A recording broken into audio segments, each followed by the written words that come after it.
Hello guys, welcome back to my YouTube channel.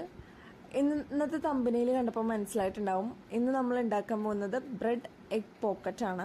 ഇത് നല്ല simple ആണെന്ന് ഞാൻ പറയുന്നില്ല, പക്ഷെ നല്ല ടേസ്റ്റി ആയിട്ടുള്ളൊരു സ്നാക്കാണ്. അപ്പോൾ നമുക്കത് എങ്ങനെ ഉണ്ടാക്കാൻ നോക്കാം. അതിനായിട്ട് നമ്മൾ ആദ്യം പോക്കറ്റിൻ്റെ ഫില്ലിംഗ് ആണ് തയ്യാറാക്കുന്നത്.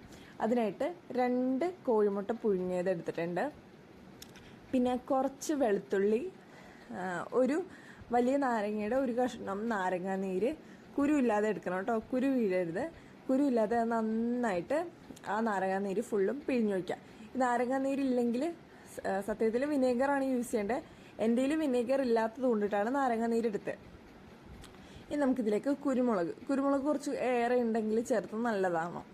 അപ്പോൾ ഞാൻ ഈ 10 രൂപയുടെ പാക്കറ്റ് കിട്ടില്ലേ, അത് ഫുള്ള് ചേർത്തിട്ടുണ്ട്. പിന്നെ കുറച്ച് സൺഫ്ലവർ ഓയിൽ, ഒരു വലിയ സ്പൂൺ എന്നൊക്കെ വേണമെങ്കിൽ പറയാം, വളരെ കുറച്ച് സൺഫ്ലവർ ഓയിൽ. ഇനി നമുക്കിതെല്ലാം കൂടി, ഉപ്പ് വേണമെങ്കിൽ ഇടാം കേട്ടോ. ഇത് നന്നായിട്ട് അടിച്ചെടുക്കുക. ഉപ്പ് വേണമെങ്കിൽ ഇടാമെന്ന് പറഞ്ഞത് ഞാനിത് അടിക്കുന്ന ടൈമിൽ ടേസ്റ്റ് നോക്കിയാണ് ഇട്ടത്. അപ്പം നമ്മുടെ പേസ്റ്റ് ഇവിടെ റെഡി ആയിട്ടുണ്ട്. നമ്മുടെ മയോണൈസ് പോലെ നല്ല പേസ്റ്റ് ഒന്നും ആവണമെന്ന് നിർബന്ധമില്ല, അങ്ങനെ ആയാൽ നല്ലത്.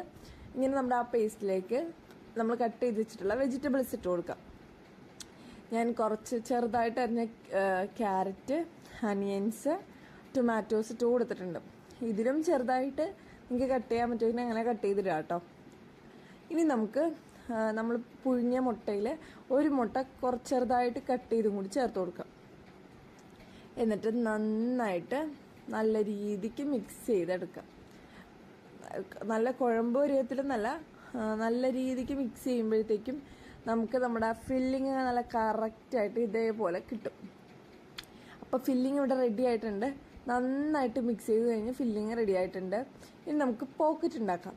പോക്കറ്റ് ഉണ്ടാക്കാനായിട്ട് ഞാനൊരു കുറച്ച് മൈദയിൽ വെള്ളം ഇതാക്കി കലക്കി വെച്ചിട്ടുണ്ട്. മൈദയിൽ കുറച്ച് വെള്ളം ഇതാക്കി നമ്മുടെ ബ്രെഡ് ഒട്ടിക്കാനായിട്ട് കലക്കി വെച്ചിട്ടുണ്ട്.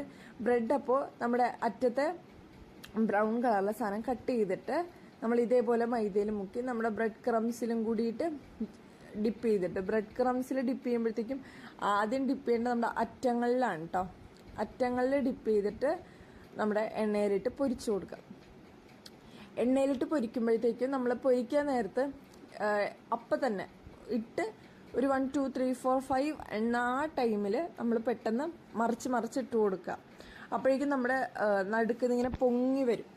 പൊങ്ങി വന്നാൽ നമുക്കറിയാൻ പറ്റും നമ്മുടെ പോക്കറ്റ് റെഡി ആയിട്ടുണ്ടെന്ന്. അപ്പോൾ മറിച്ച് ഇട്ട് കൊടുത്തിട്ട് ബ്രൗൺ കളർ ആകുമ്പോഴത്തേക്കും നമുക്ക് എടുക്കാം. ഈ ഒരു ഷെയ്ഡ് ആകുമ്പോഴത്തേക്കും നമുക്ക് എടുക്കാം.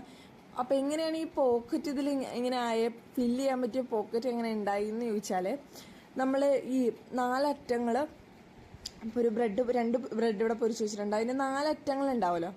നമ്മൾ ഈ മൈദ മുക്കിയത് കൊണ്ടിട്ട് ആ അറ്റങ്ങൾ ഒട്ടിക്കിടക്കുമായിരിക്കും. അപ്പോൾ അതിലേതെങ്കിലും ഒരറ്റം നമ്മൾ ഇതുപോലെ ഏതെങ്കിലും ഒരു കത്തി വെച്ചിട്ട് അതിൻ്റെ ആ ഒരു അറ്റം മാത്രം ഈ ഒരു രീതിയിൽ കട്ട് ചെയ്ത് മാറ്റണം. അങ്ങനെ കട്ട് ചെയ്ത് മാറ്റിക്കഴിഞ്ഞാൽ നമുക്ക് നമ്മുടെ ഫില്ലിങ് വെക്കാനുള്ള പോക്കറ്റ് റെഡിയായി. ഇത്രയും സിമ്പിളാണ് പോക്കറ്റ് റെഡിയാക്കാനായിട്ട്. ഇനി പോക്കറ്റിലേക്ക് നമ്മുടെ ഫില്ലിങ് വെച്ച് കൊടുത്താൽ നമ്മുടെ ബ്രെഡ് എഗ് പോക്കറ്റ് റെഡി ആയിട്ടുണ്ട്. അപ്പോൾ എങ്ങനെയാണ്, സിമ്പിൾ, ടേസ്റ്റ് അപാര ടേസ്റ്റാണ്. പക്ഷേ ഈ പോക്കറ്റൊക്കെ ഉണ്ടാക്കാനായിട്ട് കുറച്ച് പാടുപെടണമെന്നുള്ളൂ. പാടൊന്നുമില്ല, നമുക്കതിൻ്റെ ഒരു കൂട്ട് മനസ്സിലാക്കി കഴിഞ്ഞാൽ, എപ്പോൾ നമ്മൾ പൊരിക്കേണ്ട രീതി എല്ലാം മനസ്സിലാക്കി കഴിഞ്ഞാൽ സിമ്പിളാണ്. അപ്പോൾ ഈ റെസിപ്പി എല്ലാവരും ട്രൈ ചെയ്ത് നോക്കുക.